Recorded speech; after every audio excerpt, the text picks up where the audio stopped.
It's easy to know what men find physically attractive, but have you ever stopped to think, what do men find emotionally attractive? I know it sounds weird, but what if I told you it's all about your mind and not at all about your body? On today's show, we're going to be discussing 5 mindsets men love in a woman. That way, you know how to get him desperate for you regardless of what you look like. So number 1, we want to discuss the mindset and the mind frame that you bring into a relationship, that everybody is equal. Here is the main mistake that you're making in your relationships when you're building with guys. See, it's very easy to go about things like normal and like regular when you don't really like a guy.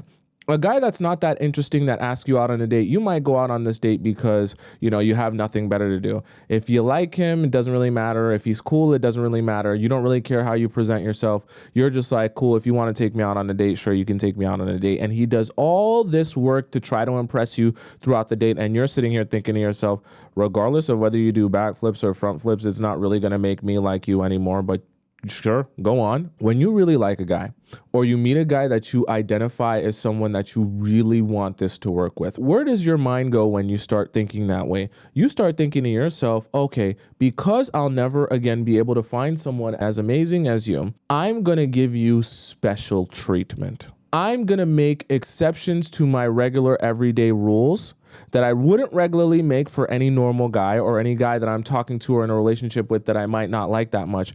But for you, because I really like you and because I really want this situation to work, I'm going to make some exceptions and changes specifically for you that I wouldn't regularly make. That's a mistake. When he starts building this relationship with you and he starts treating you a particular way because you're in the process of learning him, you're going to start to understand how he treats you and goes about dating you, whether you're receiving princess treatment, whether he's kind and respectful, or whether he's out there inconsistent. The moment you begin to give them that really special, unique treatment, they identify and they say, oh, that must mean I can get away with things that other people won't get away with. That must mean I can act crazy and do things that nobody else would be able to do. That must mean that the rules that apply to everyone else don't apply to me. What they end up realizing is I'm so special to her, so maybe I don't have to do the same things that everyone else did. All these other guys gave princess treatment. Maybe I don't have to give the same amount of princess treatment. And the reason I say when you have the mindset that everyone is equal, why that actually attracts men to you, men don't appreciate you more for giving them special treatment or making them feel like they're the most best person ever, that they never can make any mistakes. They actually respect you more when you set rules and boundaries and expectations and you don't break or fold on those.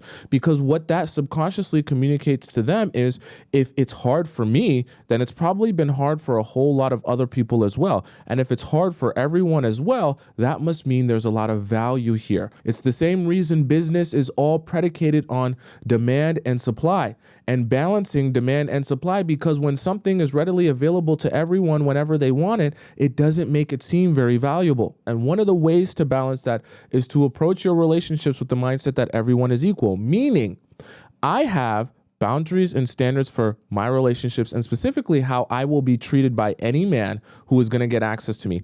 If you dare not meet those boundaries and expectations, you will be banished from the kingdom. Do you understand me? There are no compromises. There are no coupon codes. There are no discounts. You either abide by the rules or you get the F out. Those are your only 2 options. That raises your value in people's eyes, and people eventually say, my only options to get access to you are to act right or to act right. You don't go to a Louis Vuitton store expecting a discount, do you? You don't expect to go to the Dior store and see some secondhand items for repurchase, do you? No, there is no discount for those things. Whether you're Cardi B, whether you're Justin Bieber, whether you're a bum on the street, whether you're a political figure, whoever you are, it's still full price. This is the type of mindset you need to be bringing into your relationships, because that will show men, oh, You have a lot of value. And when you show men that you have a lot of value, they'll respect you more for that. And they'll also approach you as if you have a lot of value. This is something that you do not tell people. You show them this. One of the things you should be looking forward to in a relationship or in a talking stage is the first fight or disagreement that you have with someone, because that is your very first opportunity to show that person. I know this sounds horrible, but I'm telling you what you need to hear to get what you want. That is your first opportunity to show someone, I mean business. And if you are not prepared to show up for me in the way that I expect someone, my partner in particular, to show up for me, you will not get an opportunity with me. Because remember, at the very beginning, they're still learning you and understanding how you respond to certain things and understanding what they can and can't get away with. So when you step on things very early on in the relationship, you show them very early on, you're not going to be dealing with a whole bunch of BS. Most of the time, the best way to address the situation is to completely withdraw yourself from that person. Well, let's say that you guys have planned a date for Tuesday afternoon at exactly 3 p.m. You're supposed to go to the zoo at 3 p.m. and he scheduled this with you. He said he would pick you up at 3 p.m. You guys are chit-chatting. And when 3 p.m. on Tuesday comes, no text, no call, no reach out, no nothing. He messaged you at 5:30 p.m. and says, I'm on my way now. Now, a version of treating everyone equal would be to say, hey, I'm not coming out. I'm not spending this time with you. See you some other time. He might say, what happened? I thought you said blah, blah, blah, blah. I thought we were going to go at the thing. And I was trying to tell you that I was going through this thing and I had so much work and da, da, da. No, we organized a date at 3 p.m. You couldn't be an adult enough to let me know that either you were running late, you had some other responsibility going on that was a priority. You were not capable of being an adult. I'm not coming out on this date with you. And then you just don't see him or speak to him for the rest of the day, no matter what he says or how much he honks outside of your door. Number two, the mindset that I want you to bring that is really attractive to men is that you are booked and busy. Once again, the idea of demand and supply and the psychology that plays on our brain when we think to ourselves, oh, everyone wants that. That means that it's really valuable. That means I should want it too. And when I say the mindset of being booked and busy, I mean bringing to your relationship the idea that, like, I have a lot of stuff going on. It's not just you and dating you and spending time with you. Men take note of that and they say, oh, your time actually is valuable. I'm not bringing the sunshine and the life into your life. Men actually appreciate the fact that you don't have that much time for them. Why? Because it naturally brings out of them that hunter mindset that, oh, you don't have a lot of time for me, so I'm going to figure out what I must do to get your time. And it becomes like a puzzle or a game that they have. Video games make billions of dollars every year for a reason. And men love playing video games for a reason. There is no good video game that starts people off from level 100. In every good video game, you're going to start from level 0 and you're going to work your way up to the top. So that should tell you in itself, men are obsessed. Think about how much your man loves to sit on his chair and play video games, right? So that should tell you, if video games start men off from 0 and allow them to build up to level 100, that should tell you how much men love working from ground zero up to getting somewhere with work, with time, with effort, and with practice. But when you're booked and busy, it subconsciously tells men, oh, so I'm going to have to work for your time. It's not just you're available 24/7. It's not just every single day. If I wanted to spend time with you, I could, because literally there's nothing else going on in your life. It's let me make sure I plan with you. Let me make sure I schedule with you so that I can make sure that you're free, because I know you're booked and busy. You got a lot of stuff to do. You got a lot of stuff going on for you. And it reminds men that when they come into your life, that your life didn't start moving and spinning around simply because they stepped into it. When you show him that there's a lot of demand in you, not just that other guys want you, but other things in your life are also competing for your time, it tells him, I'm starting from level 0 and I have to play a video game and I have to earn more and more time. Men always need new challenges, which is why for you, you can also understand how to implement that same thought process and approach in your relationships. When you're booked and busy, it always feels like there is a challenge in getting more and more and more of your time. which is good. Men become attracted to you when they feel like they actually have to compete for your time. They feel like they actually have to impress you. Dream girls are dream girls for a reason, because they don't know them, and the fact that they don't know them and feel like they can never have access to them makes them like this dream figure. And the women that they don't fantasize about are the women that they literally could call up any day that they want. They wouldn't be telling their guy friends that I want my dream girl is the girl who's available to me 24/7 that I never have to put in any work for. Sometimes you guys get so caught up in how do I negotiate with him, what treatment I get from him, or how he treats me in this relationship. And I always have to remind you guys, you do realize you're the woman, right? You do realize that majority of the time how it should be, if you're the woman, that means he's approaching you. That means he's reaching out to you. That means he's telling you, I like you and I want to get to know you. It is not your job to negotiate with him what you expect from him in order for him to get access to you. You get to set the terms and conditions if he wants access to you. He wants something from you. You tell him, or you let him know, these are your standards, these are your expectations. You can either abide by those standards and expectations or not. Either one is fine with me. Like we talked about, I'm booked and busy. And you'll see when you see these mindsets all feed into each other and feed into your approach, and your life becomes so easy and so simple and a lot less stressful, because your life is full.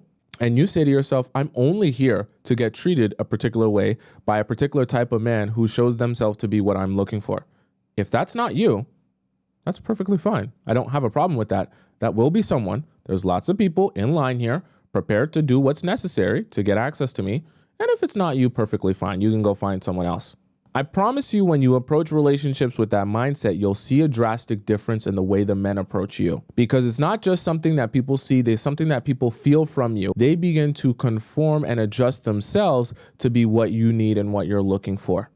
Instead of you thinking to yourself, how can I eliminate all of my boundaries and standards so that I can make it as easy for you to get access to me as possible, hoping that in the process of you getting a lot of easy access to me, you'll like me. Setting boundaries, setting standards, having respect for yourself, and doing things outside of just trying to figure out how you can do the most for a man actually makes you more attractive. Number 3, you only get one shot. If you are going to apply to a job, and let's say this job pays a 6-figure salary, crazy benefits, dental, medical, everything you could possibly think of as a benefit. They even pay for your house and your car. You're like, oh my God, this is the best job ever. I literally have the qualifications for this job. If I got this job, my life would literally be set forever. So you go ahead and you apply for the job. And then someone reaches back to you and says, hey, congratulations, we loved your resume and we want to interview you for this job. You go to the interview for this job. Let's just say it's in person. And let's just say when you go for this interview, you're stumbling over your words. When you're reciting your resume, you're not really reciting it well. Your speech is really off. You're sweating. You're nervous. When you're talking about the job and your skill set, you just bomb the entire interview. You start cursing. You don't know what to do.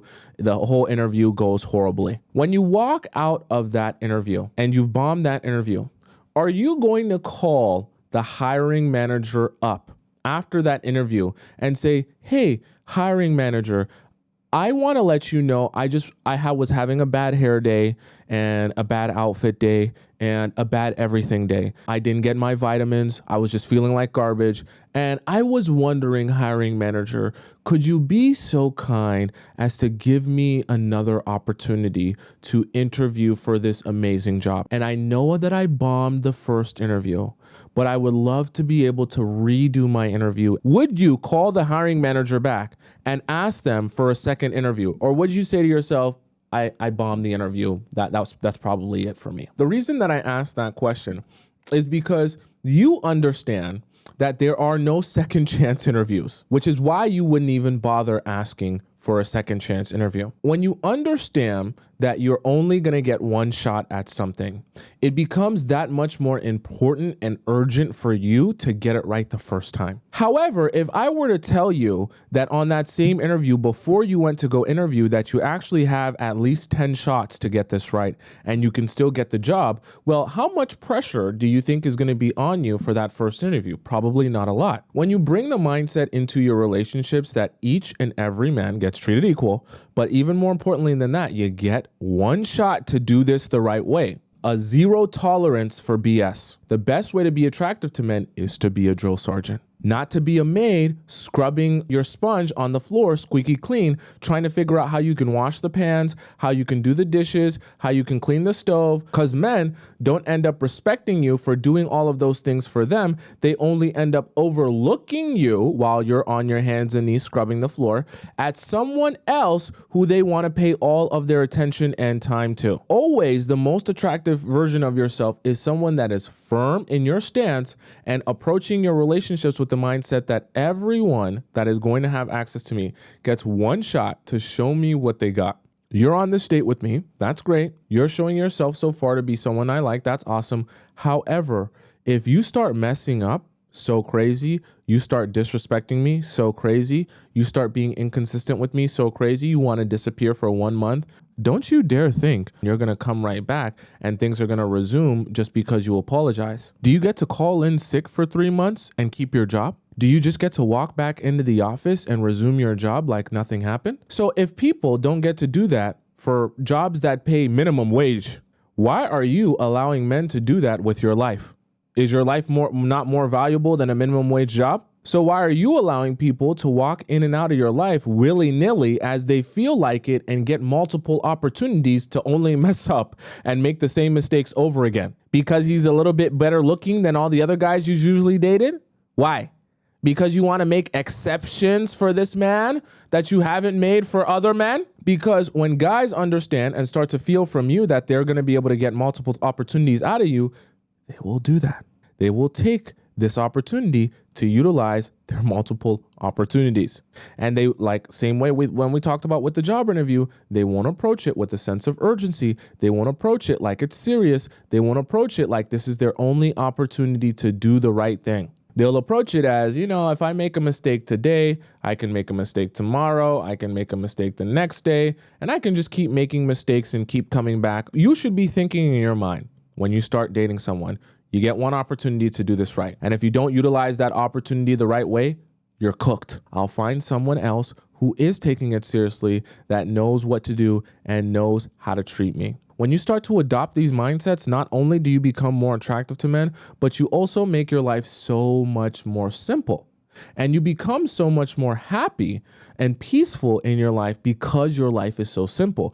No more do you have to go back and forth in your mind and what is he thinking? What does he want? Does he like me? Does he want to be with me? Is me holding out on sleeping with him making him not interested in me? Does he not want to be with me? Does he like another girl? No. And you start thinking to yourself, do I like him? Is he showing me the things that I want to see in my relationship? If he's not, then I don't waste my time on him. Very simple. Very simple. So number 4, when men give you princess treatment, especially when a guy is coming into your life and giving you all the things that you've ever wanted.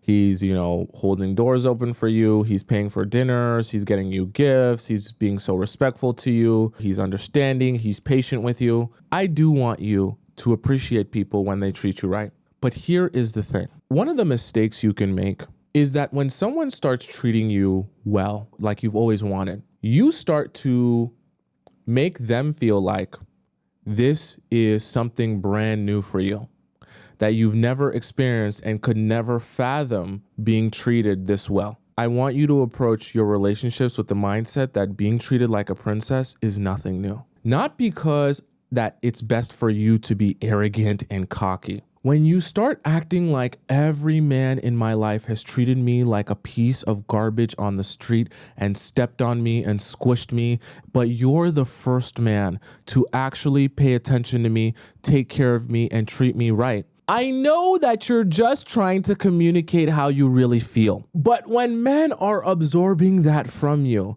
they start to think to themselves, wait a second. I thought I was treating you so well because that's the only way I was going to ever have access to you, the same way that's the only way any man was going to ever have access to you. Are you trying to tell me that there are men who literally did nothing for you and got just as much access to you? And you need to understand what that does to a man's psyche. Because not only do they enjoy pursuing you, but they also want to feel like they're justified in their pursuit of you. That because they're giving you princess treatment, and the reason that they even are able to have access to you is you have a lot of value, and that everyone wants you and you're scarce. And a function of you having a lot of value and you being so scarce is that no one else will really have that much access to you. The fact that he has access to you then becomes like a self-fulfilling prophecy on himself of his own self-worth. He starts to feel like you're a representation of how amazing of a man he is because he has access to you, someone who no one else has access to. The reason why I say I want your mindset to shift to princess treatment ain't nothing new. In fact, I'm shocked when a man doesn't give me that. Then the men in your life will also be of the belief that princess treatment is nothing new. Not that you're not appreciative of it, but it's not as if, oh, I'm only used to being treated like garbage and you're the first man to not treat me like garbage. I'm so shocked that any man would ever not treat me like garbage. Because then they think to themselves, why am I the first guy in her life not treating her like garbage? All these damn men get to jackrabbit themselves inside of her and treat her like garbage? And I'm the first bozo to actually treat her like a princess? I'm an idiot. So when men are giving you princess treatment, when men are treating you how you expect to be treated, there's nothing wrong with being giddy, nothing wrong with being excited. But I don't want you to approach it from the standpoint of, oh my God, you're the first guy to ever treat me well. I don't want you to go over the top with it. I want you to treat this like this is an everyday, regular thing. If you were going to hang out with rich people, do you think that if you were going to try to fake being a really rich, high-class person, you're going to get excited about something mundane that most rich people wouldn't even be fazed at? Are you going to start saying, oh my God, $90 for shoes? That's so expensive. If you were trying to fake being rich, you're not going to complain about spending $90 on a shoe. So you're going to make it seem like if I spend $90 on a shoe, that ain't nothing new. We spend $90 on shoes any day because my bank account full of figures. The moment you start acting like this is like brand new to receive princess treatment from a guy, they start thinking to themselves, well, something must be off here because I thought you had a lot of value. I thought you were really scarce. I thought everyone wanted you. And if everyone wants you and you're really valuable, wouldn't all the men that are in your life be giving you princess treatment? As weird as it sounds, people do not like to be pioneers and the first to do something. They like to join in on the already existing like gravy train. So sometimes, as strange as it sounds, bringing the mindset that this is nothing new also confirms to men that you have a lot of value. And as weird as it sounds, it makes them more attracted to you because they're convinced that you have a lot of value. Once you start to absorb this, you'll be like, aha, I get it now. I see what you're saying. I see where the adjustments in my approach should be so that I present myself the correct way and he views me the correct way and then he treats me accordingly. And number 5 is that your life is full. You need to approach your relationships from the standpoint that, hey, I like you. I might even want you. But before you stepped into my life was already complete and full. Not that I don't need you or that I don't want you to be in my life, but you being in it is cool and amazing. You also not being in it is still cool and still amazing. As weird as it sounds, the moment you let go of the idea that I have to be in a relationship or else I have no value, I have no fun, I have nothing interesting to do in my life, that is the moment where you'll actually find the best relationship because you won't be so hyper fixated on just having a relationship. Instead, you'll be more fixated on learning and understanding that person because you don't need them to be in your life for your life to be interesting. So you won't feel like you have to compromise what they bring into your life. The absolute worst thing for you to do is to hop into your relationships or start dating people when you have the mindset that I need to be in a relationship. If I'm not in a relationship, I don't have value. If I'm not in a relationship and I'm not someone's girlfriend, then my life is literally boring. My life is literally useless. And I need something to focus my time and energy on because I have nothing going for myself. So I need this relationship to work out so badly. The moment you sit out in front of a person on a dinner date, you're literally going to be convincing yourself that anything they say or they do is not a big deal that you can still work this out and be in a relationship with them. Why? Because your priority is more on being in a relationship than it is on being in the right relationship. So everything they say and do that is not in line with what you want or what you're expecting, you're literally going to throw it out the window and pretend like it doesn't exist. That's why some of you end up in relationships or situationships that have lasted for years, and only after years are you saying to yourself, none of this is working out. I don't like the relationship I have. I don't like the dynamic that we have. I don't like the way that I'm treated. And this is all horrible for me. How do I fix this? And the thing about it is, you fix it by starting off dating people from the perspective that let my life be full first. Then I'll be able to decide properly and clearly that when I'm sitting in front of you on this date, do you actually bring something positive into my life? Do I actually enjoy spending my time with you? Do I enjoy how I'm being treated by you? Do I enjoy this relationship overall? If the answer to that question is no, then I don't need to be spending my time with you. Simply because I will still have a great full life without you in it. You cannot start dating people when the life that you're living currently is just sitting around watching paint dry. Do not do that. Don't go into your dating stages, right? When you start dating people, relationship hungry. You will always end up with a worse partner because you're relationship hungry. A perfect example of that is food. When you're starving, are you as picky as to what you'll eat when you're starving and you really want something to eat? Probably not. So you'd rather just get something in you than to be super picky about what you eat at the expense of not being able to eat something right now. Because if you're starving, yeah, I could chef you up a 5-course meal that'll probably take me 5 hours to make, or maybe a day to make, because I got to marinate this, I got to make this from scratch and make that from scratch. And you're going to be saying, damn that, just give me a peanut butter and jelly sandwich. I'm so hungry. If your relationship's starved, you'll be willing to take on anyone that comes into your life, even if they're not what you're looking for. You'll be like, I need a relationship. I need a man. Whoever the man is, I don't care if he's got one arm. I don't care if he can barely walk. I don't care if he's got 2 front teeth. I want a relationship with a man. And when you go into your dating stages, you'll accept anything from anyone. And like we talked about, you won't be treating everyone equal. You'll make a lot of exceptions because you want this relationship to work out with this man. You won't be booked and busy because you'll be thinking about, how do I make more adjustments so I'm more free and more available to you so that you'll like me. You'll also not be giving him multiple opportunities. Why? Because you really, really want this to work and you don't want it to not work. So you're trying to give him as many opportunities to make this work and help this work.